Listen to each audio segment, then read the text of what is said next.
പണം സംരക്ഷിക്കാൻ ഏറ്റവും നല്ല സമയം ഇപ്പോഴാണ്. പലരും കാത്തിരിക്കുന്നു. അവർ പറയുന്നു, കൂടുതൽ വരുമാനം ലഭിക്കുമ്പോൾ ഞാൻ സംരക്ഷിക്കും. വയസ്സാകുമ്പോൾ ഞാൻ നിക്ഷേപം തുടങ്ങും. അടുത്ത വർഷം മുതൽ തുടങ്ങാം. പക്ഷേ സത്യം എന്താണെന്നറിയാമോ? ഇന്നത്തെ ചെറിയ സംരക്ഷണം സമം നാളെയുടെ വലിയ സ്വാതന്ത്ര്യം. നീ എത്ര സമ്പാദിക്കുന്നു എന്നത് പ്രധാനമല്ല. നീ എത്ര സംരക്ഷിക്കുന്നു എന്നതാണ് പ്രധാനപ്പെട്ടത്. ഇന്ന് 100 രൂപ സംരക്ഷിക്കുന്നത് ചെറിയതായി തോന്നാം.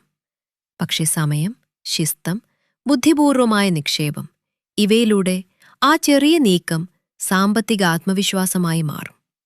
നിക്ഷേപത്തിന്റെ അടിസ്ഥാനങ്ങൾ പഠിക്കൂ. പണം എങ്ങനെ വളരുന്നു എന്ന് മനസ്സിലാക്കൂ.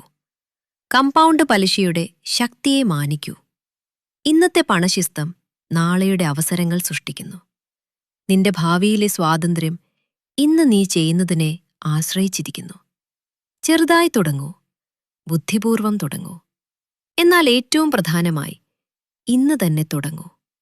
കൂടുതൽ ജീവിതമാറ്റം വരുത്തുന്ന സന്ദേശങ്ങൾക്കായി ലൈക്കും സബ്സ്ക്രൈബും ചെയ്യൂ.